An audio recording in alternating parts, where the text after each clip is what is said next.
Good morning student. आज मैं आप लोगों को सार्थक अंक के बारे में बात करूंगा। बताऊंगा कि सार्थक अंक क्या होता है, कैसे किसी मापन में हम सार्थक अंक ज्ञात करते हैं, कितने सार्थक अंक होते हैं, उसको हम समझेंगे इस वीडियो में। तो सार्थक अंक के समझने से पहले हम समझते हैं कि अल्पतमांक क्या होता है। अल्पतमांक अल्पतमांक को आप इंग्लिश में कहते हैं लीस्ट काउंट।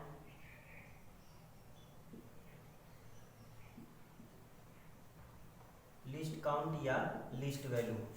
अल्पतमांक क्या होता है, तो देखिए अल्पतमांक को अगर दो भाग में करेंगे। देखिए अल्पतम अंक, इसका मतलब ये हुआ कि किसी मापक यंत्र द्वारा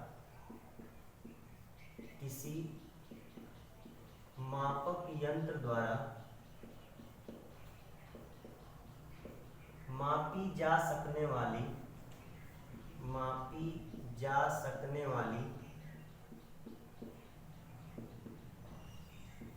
न्यूनतम मान को अल्पतमांक कहते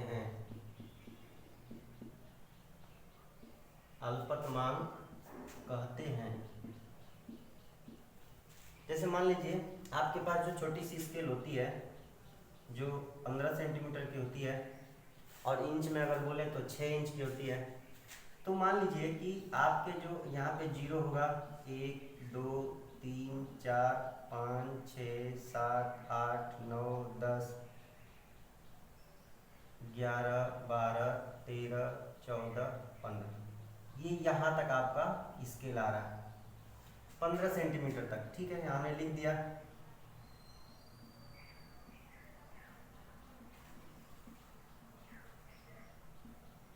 पंद्रह सेंटीमीटर की स्केल है, ऊपर इंच में लिखा होता है। अब इस एक खाने को जीरो से लेके एक को अगर मैं बड़ा करके बनाऊं, यहाँ पे जीरो से लेकर के एक को, यहाँ पे जीरो यहाँ पे एक, तो ये भी 10 भागों में बटा होता है। ठीक है, ये 10 भागों में बटा होता है। 1 2 3 4 5 6 7 8 9 10 भागों में बटा होगा। तो एक जो खाना होता है यहाँ से लेके यहाँ तक, इसको मिलाकर बोलते हैं 1 सेंटीमीटर। कितना बोलते हैं, सॉरी 1 मिलीमीटर। सेंटीमीटर तो ये खुद ही है, 1 मिलीमीटर। और यहाँ जीरो से लेके एक तक कितना होता है, 1 सेंटीमीटर। ये पूरा होता है 15 सेंटीमीटर का। तो अगर हम स्केल में गौर से देखेंगे तो हम ये देखेंगे उसमें कि जीरो से एक तक ये 10 बराबर भागों में क्या है, बटा हुआ है।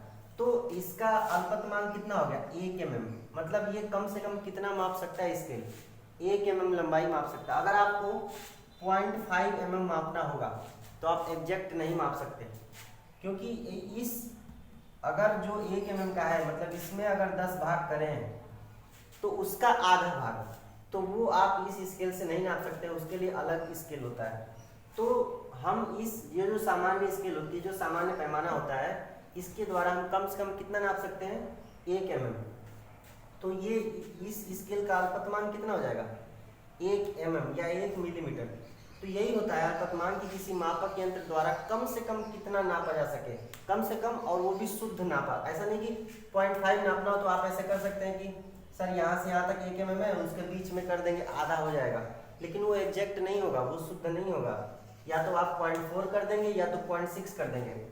तो अल्पतमांक का मतलब यही हुआ कि किसी मापक यंत्र द्वारा मापी जा सकने वाली न्यूनतम लंबाई को बोलते हैं या न्यूनतम मान को बोलते हैं अल्पतमांक। ठीक है, अब हर एक मापक यंत्र का अलग अलग अपना अल्पतमांक होता है। जैसे आपको अभी स्केल के बारे में बताया, इसका अल्पतमांक कितना होता है, 1 मिलीमीटर होता है। लेकिन इससे जो बड़े पैमाने होते हैं उनका अल्पतमांक और ही अधिक होता है और ज़्यादा होता है। तो कोई भी अगर यंत्र है, कोई भी मापक यंत्र है, तो उसके द्वारा क्या कर सकते हैं, एकदम एग्जैक्ट वैल्यू आप नहीं माप सकते। जैसे मान लीजिए कि किसी भी मापक यंत्र द्वारा हमने कोई लंबाई मान लिया 2.54 सेंटीमीटर, मतलब 2.54 सेंटीमीटर हमने किसी मापक यंत्र द्वारा मापा। ठीक है, तो इसमें ये जो दो वैल्यू होती है, इसको बोलते हैं विश्वसनीय वैल्यू, विश्वसनीय मान। और जो अंतिम का मान होता है, अंतिम एक अंक, चाहे कुछ भी हो, चाहे 4 हो, 5 हो, 6 हो, कुछ भी हो, उसको बोलेंगे संदिग्ध अंक, संदिग्ध अंक। और इन दोनों को बोलेंगे विश्वसनीय अंक।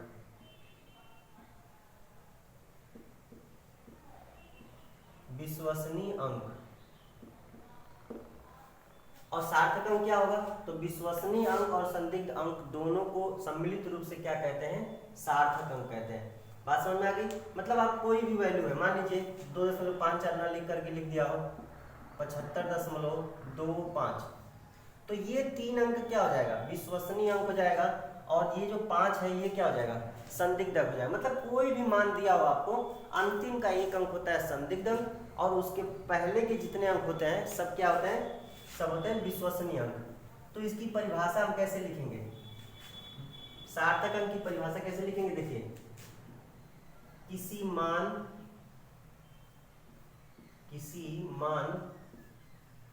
अथवा संख्या के सभी विश्वसनीय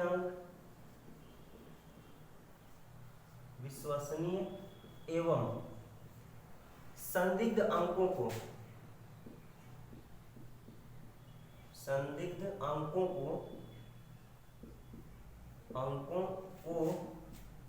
सम्मिलित रूप से या मिलाकर सम्मिलित रूप से सार्थक अंक कहते हैं।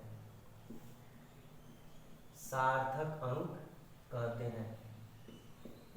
इसका मतलब ये हुआ कि कोई भी मान लिखा हो, कोई भी मान हो, संख्या हो, कुछ भी हो, उसमें जितने विश्वसनीय अंक हैं और जितने सार्थक अंक, संदिग्ध अंक, तो संदिग्ध अंक तो एक ही होगा अंतिम वाला। तो जितने विश्वसनीय अंक हैं और जितने संदिग्ध अंक हैं सबको मिला करके बोलते हैं सार्थक अंक। ठीक है। अब सार्थक अंक ज्ञात करने के कुछ नियम होते हैं, उनको हम सीखेंगे कौन कौन से नियम हैं।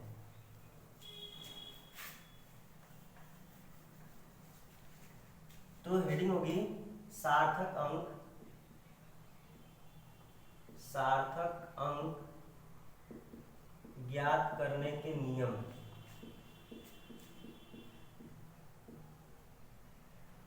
ज्ञात करने के नियम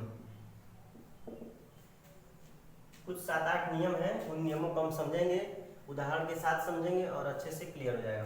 तो सबसे पहला नियम है, अच्छा इसमें एक चीज और समझ लीजिए, एक इसमें परिभाषा जो भी हम नियम लिखेंगे उसमें आएगा शून्य अंक और अशून्य अंक। तो शून्य अंक का मतलब होता है, शून्य अंक मतलब जीरो वैल्यू, शून्य अंक का मतलब हो जाएगा जीरो। और अशून्य अंक इसका मतलब हो जाएगा जीरो को छोड़ के बाकी संख्या है, मतलब 1 2 3 4 5 6 7 8 और 9, ये सभी क्या है? अशून्य अंक। और जीरो क्या है? शून्य अंक, मतलब जीरो वैल्यू और नॉन जीरो वैल्यू।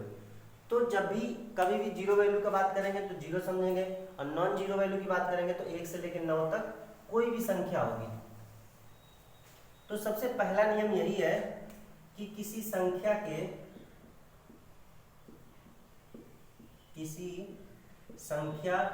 या मान कुछ भी हो सकता है, किसी संख्या के सभी अशून्य अंक,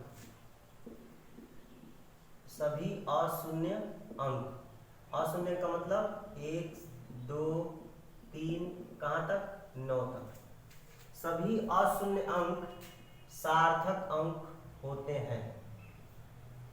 सार्थक अंक होते हैं।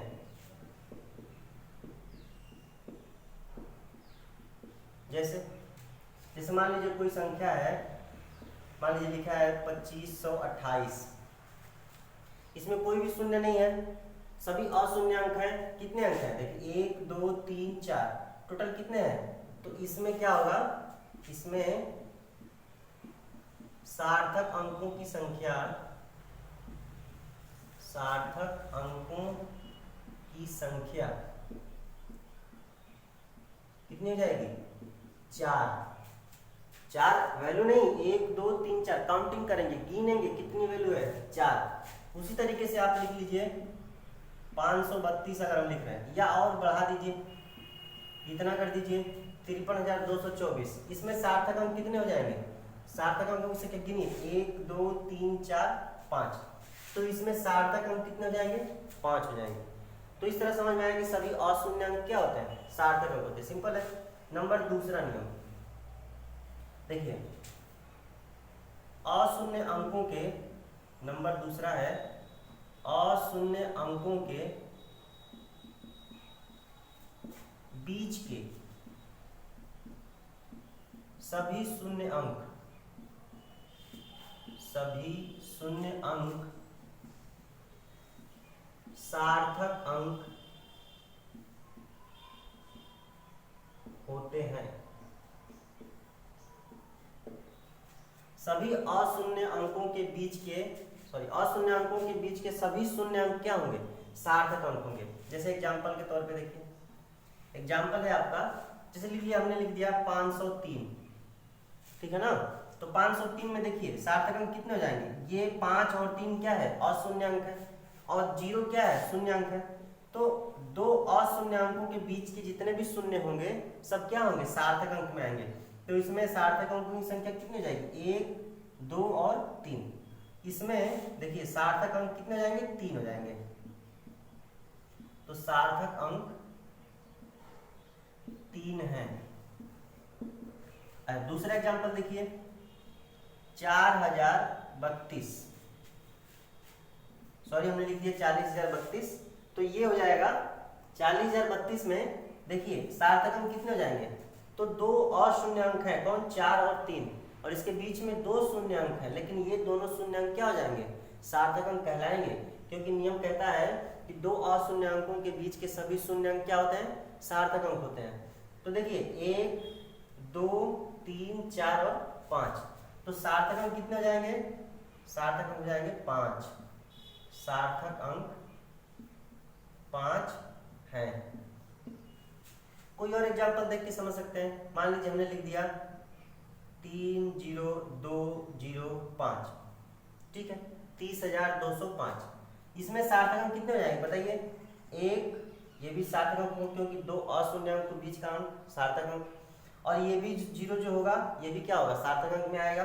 तो 1 2 3 4 और 5, तो इसमें सार्थक अंक कितने हैं, 5 है। इसमें सार्थक अंक 5 है, ठीक है, क्लियर हो गया। अब देखिए तीसरा जो नियम है, तीसरा नियम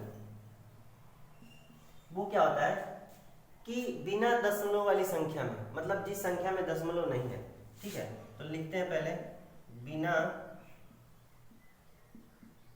दशमलव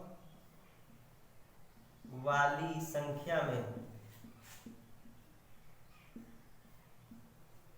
बिना दशमलव वाली संख्या में अशून्य अंकों, अशून्य अंकों के बाद के सभी शून्य अंक, सभी शून्य अंक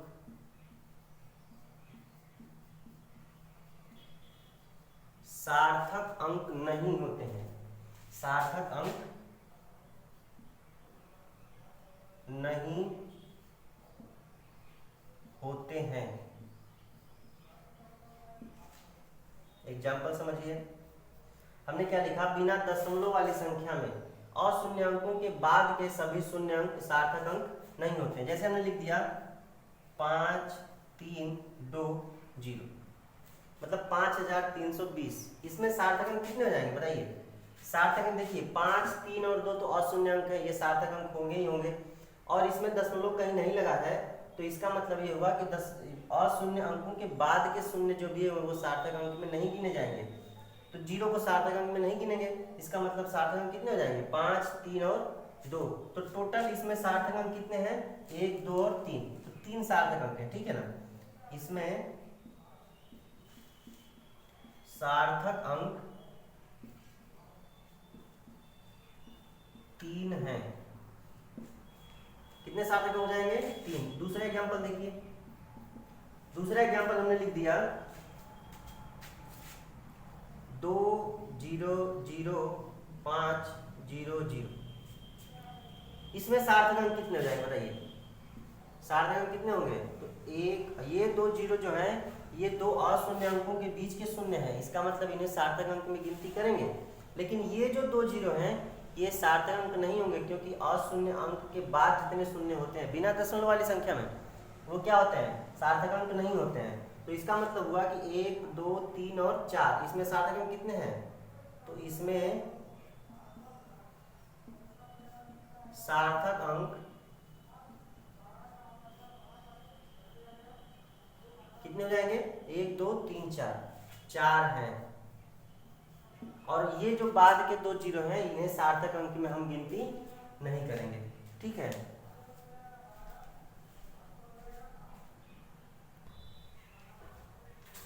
अब नंबर चौथा नियम है, 3 तो हमने देख लिया। नंबर चौथा है किसी दशमलव बिंदु के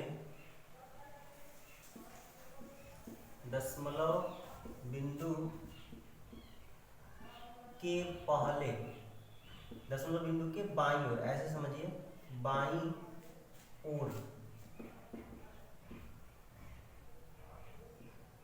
कोई अशून्य अंक नहीं होने पर, अशून्य अंक नहीं होने पर दशमलव के दाईं ओर के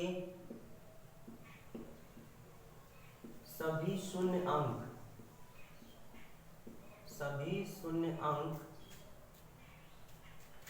सार्थक अंक नहीं होते, सार्थक अंक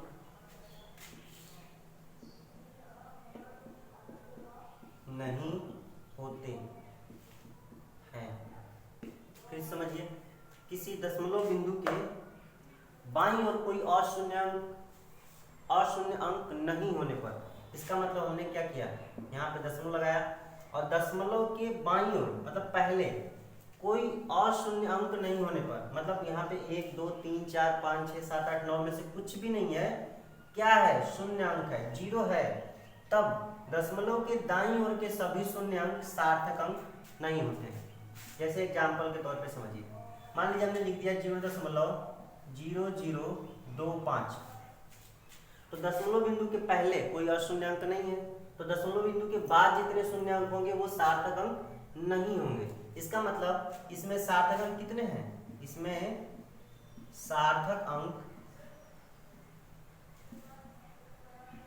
कितने हो जाएंगे बताइए? इन दोनों को छोड़ देंगे तो 1 और 2 हैं। कोई दूसरा एग्जांपल देखिए, लिखा है 0.0205, इसमें सार्थक अंक कितने हो जाएंगे बताइए? तो दशमलव के बाद के 0 को नहीं लेंगे, और ये जो 0 है ये दो अशून्य अंकों के बीच का शून्य है, इसलिए ये सार्थक अंक होगा।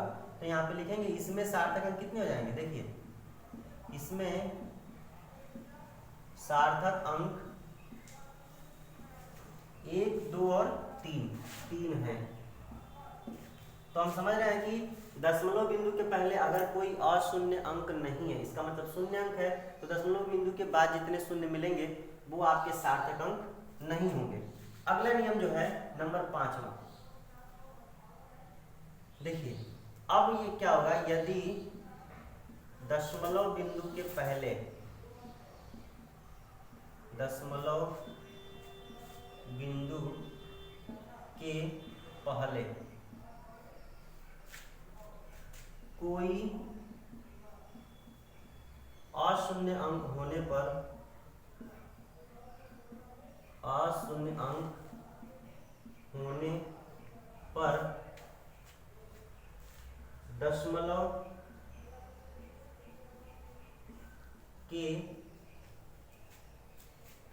के बाद के दाईं ओर के बाद के सभी शून्य अंक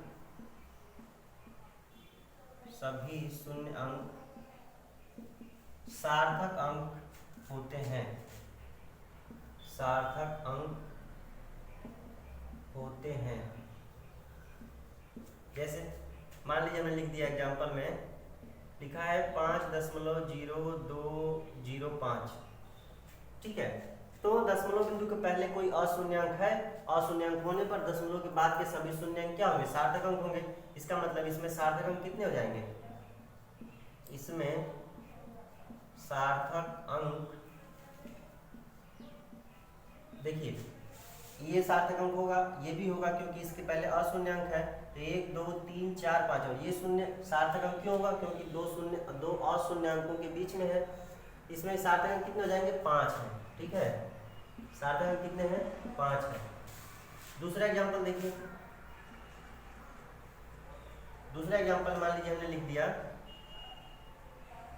3.2004,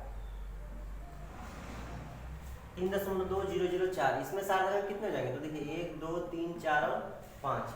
इसमें सार्थक अंक कितने हैं, 5 है। इसमें सार्थक अंक कितने हैं, 5 हैं। तो ये नियम भी हम समझ गए कि अगर यदि कोई दशमलव बिंदु के पहले अशून्यांक है तो दशमलव बिंदु के बाद के सभी शून्यांक क्या होंगे, सार्थक अंक होंगे।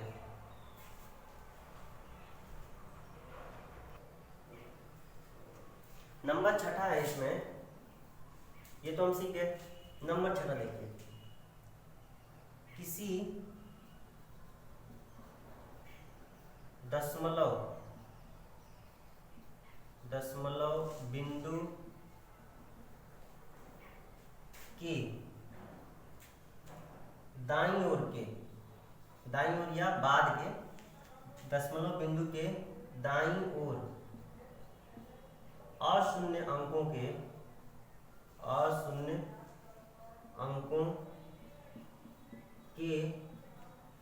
बाद के शून्य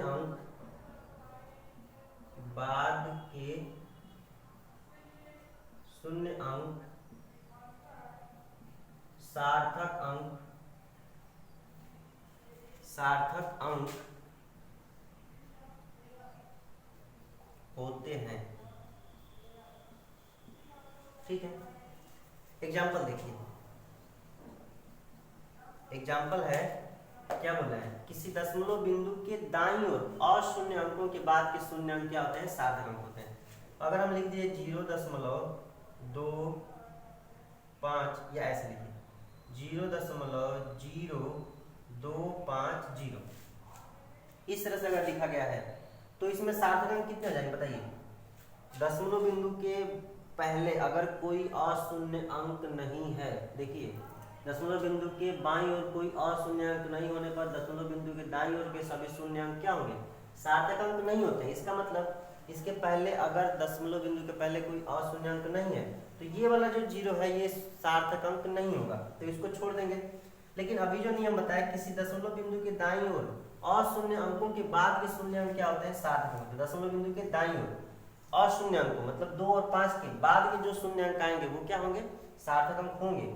इसका मतलब इसमें सार्थक अंक कितने जाएंगे, देखिए 1 2 और 3, तो सार्थक अंक कितने हैं, सार्थक अंक कितने हैं, 3 हैं। सार्थक अंक कितने हो जाएंगे, 3 हो जाएंगे। अगला एग्जांपल देखिए, अगला एग्जांपल हम लिख सकते हैं जैसे 0.0050200। इसमें सार्थक अंक कितने हैं बताइए। तो देखिए दशमलव बिंदु के बाद के दो, ये जो 2 0 हैं इनको छोड़ देंगे क्योंकि ये सार्थक अंक में नहीं आएंगे। बाकी ये दो जो अशून्यांक के बीच का जो शून्यांक है वो सार्थक अंक होगा, और ये जो दोनों 0 हैं ये भी सार्थक अंक होंगे, क्योंकि इस नियम के अनुसार सार्थक अंक क्या होता है, दशमलव बिंदु के दाईं ओर के अशून्यांकों के बाद का शून्य जो होगा वो सार्थक अंक होगा। तो इसका मतलब 1 2 3 4 और 5, इसमें सार्थक अंक कितने हैं, तो सार्थक अंक है 5, ठीक है। सार्थक अंक कितने जाएंगे, 5 हैं। तो इस तरह से इस नियम को भी हम समझ गए।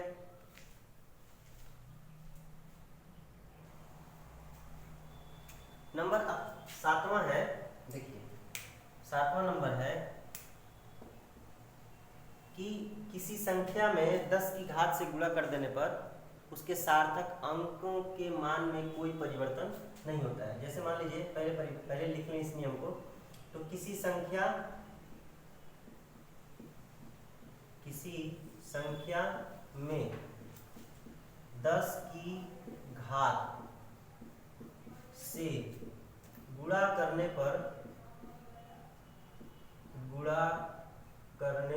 पर सार्थक अंकों के मान में या सार्थक अंक में कोई परिवर्तन नहीं होता है, कोई परिवर्तन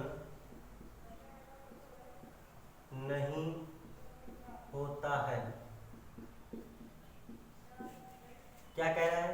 किसी संख्या में 10 की घात से गुणा करने पर सार्थक अंक में कोई परिवर्तन नहीं होता। जैसे एग्जांपल में देखिए, हमने लिख दिया 3 2 1 5, तो इसमें सार्थक अंक कितने हैं? तो आप बताएंगे सर सार्थक अंक कितने? 4 हैं। इसको हम ये भी तो लिख सकते हैं 3 2 1.5 गुणे 10 के पावर 1, ऐसे भी तो कर सकते हैं। तो सार्थक अंक अब कितने? अब भी तो 4 ही हैं। इसको ये भी तो लिख सकते हैं 3 2.15 गुणे 10 के पावर 2, ये भी लिख सकते हैं। इसमें सार्थक अंक कितने हैं? गिनिए 1 2 3 और 4। तो इसमें सार्थक अंक कितने? 4। मतलब आप कुछ भी लिखिए, इसको ये भी तो लिख सकते हैं 3.215 गुणे 10 के पावर 3। तो इसमें भी सार्थक अंक कितने हैं? 4 हैं। तो देखिए इन सब में सार्थक अंक 4 है। मान में कोई परिवर्तन नहीं है, मान सेम है, चाहे आप इस रूप में लिखें, इस रूप में लिखें, इस रूप में लिखें या इस रूप में, या कोई और रूप लें, दशमलव को इधर ला दें, तब भी क्या होगा? सार्थक अंकों के मान में कोई परिवर्तन नहीं होगा, सार्थक अंक 4 ही होंगे। दूसरा एग्जांपल देखिए, हमने लिख दिया 3 2 1 गुणे 10 के पावर 4। इसमें सार्थक अंक कितने हैं? सार्थक अंक कितने हैं? 3 हैं। देखिए 1 2 और 3। इसको सार्थक अंक में हम गिनती नहीं करते हैं, तो इसको ये भी लिख सकते हैं 3.21 गुणे 10 के पावर 6। ये भी तो हो जाएगा, 2 अंक इधर लाएंगे तो पावर में 2 जोड़ देंगे, तो 3.21 गुणे 10 के पावर कितना हो गया? 6। तो इसमें भी सार्थक अंक कितने हैं? इसमें सार्थक अंक कितने हैं? 3 हैं। तो आप 10 की घात से गुणा करेंगे तो सार्थक अंकों के मान में कोई परिवर्तन नहीं होता है। नंबर 8वां देखिए, किसी राशि के मात्रक को परिवर्तित करने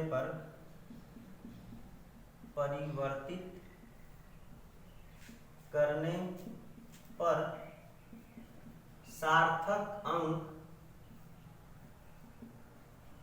अपरिवर्तित रहते हैं, सार्थक अंक अपरिवर्तित रहते हैं।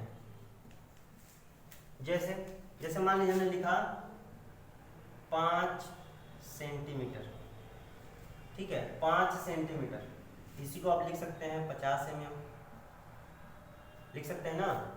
इसी को क्या लिखते हैं? 50 मिलीमीटर लिख दिए।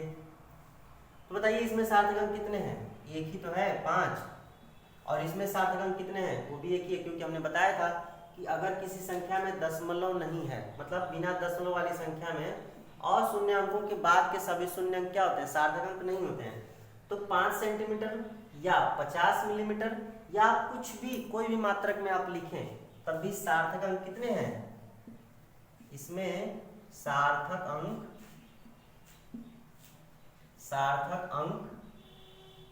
1 है, एक ही रहेगा, और वो क्या है? 5 है। दूसरा एग्जांपल देखिए, हमने लिख दिया 75 मिलीमीटर, ऐसे लिख दिए 75 मिलीमीटर लिख दिए। तो बताइए कि ये कितने सेंटीमीटर के बराबर हो जाएगा, ये हो जाएगा आपका 7.5 सेंटीमीटर के बराबर। ठीक, आप चाहे तो इसको कुछ और रूप में भी लिख सकते हैं, जैसे लिख दिए 7.5 गुणे 10 के पावर -2 मीटर। आप ये भी लिख सकते हैं 7.5 गुणे 10 के पावर -2 मीटर। तो इसमें भी सार्थक अंक कितने हैं, देखिए पहले भी 2 था, इसमें भी 2 है, इसमें भी 2 है, तो पावर से मल्टीप्लाई करें या डिवाइड करें कोई फर्क नहीं पड़ता। तो इसमें सार्थक अंक कितने हैं, तो 2 हैं, 2 ही तो हैं, 7 और 5। अच्छा, लास्ट नियम जो है कि जो पूर्णांक संख्याएं होती हैं, पूर्णांक मतलब कि जब किसी भी संख्या में, जैसे कोई मान लीजिए हम लिख रहे हैं यहाँ पे कि सभी पूर्णांक संख्याएं, पूर्णांक नहीं, उसको बोलते हैं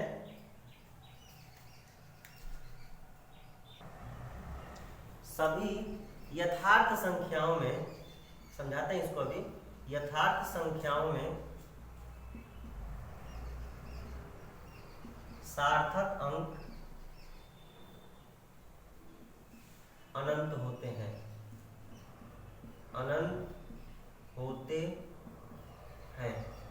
जैसे मान लीजिए हमने लिखा है कोई भी फार्मूला, जैसे किसी गोले का आयतन है 4/3 पाई r³। तो ये जो 4 है ये क्या है, आप इसको मापे तो है नहीं, आपने इसको तो मापा है नहीं, ये तो फार्मूले में इस्तेमाल किया था, ये एक नियत वैल्यू है, कांस्टेंट है। तो 4 का अगर हम बोले कि इसमें 4 अगर लिखा हुआ है तो सार्थक अंक कितने हो जाएंगे, सार्थक अंक हो जाएंगे अनंत, क्योंकि आप इसको चाहे तो 4 लिखिए, चाहे 4.0 लिखिए, चाहे 4.00 लिखिए, जितने भी नियम पढ़े हैं अभी तक सब में ये होगा कि सार्थक अंक कितने मिल रहे हैं। आप इसमें देखिए एक, इसमें सार्थक अंक कितने रहेंगे, दशमलव बिंदु के बाद के सभी, अगर इसके पहले अशून्य अंक है तो बाद के सभी शून्य अंक क्या होंगे, सार्थक अंक होते हैं। तो इसमें 2 हो जाएगा, इसमें 3 हो जाएगा, ऐसे आगे लिखते जाएंगे, सार्थक अंकों की संख्या क्या हो जाएगी, बढ़ती चली जाएगी। तो अगर कोई यथार्थ संख्या है, मतलब किसी फार्मूले में इस्तेमाल किया गया कोई नियतांक है, कोई कांस्टेंट वैल्यू है, जैसे हम अभी लिखे हैं कि मान लीजिए किसी वृत्त की परिधि होती है, परिधि जो होती है पैरामीटर, परिधि परिमाप जो होता है वो है 2πr।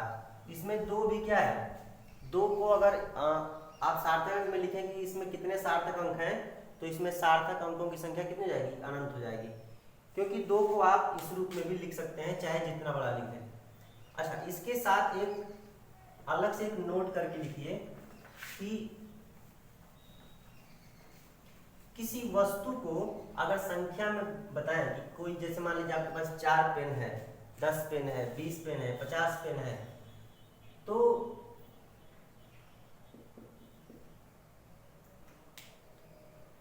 किसी वस्तु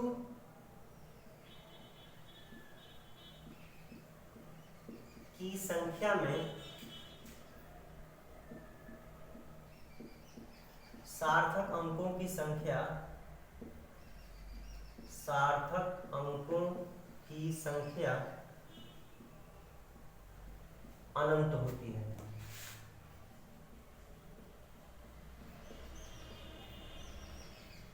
अनंत होती है, जैसे बोल दिए कि आपके पास 2 पेन है, 2 पेन है, तो इसमें सार्थक अंक कितने हैं, अनंत है, क्योंकि आप 2 पेन को चाहे तो 2.0 पेन लिखें, या 2.00 पेन लिखें, या 2.000 पेन लिखें, लिखते चले जाएंगे।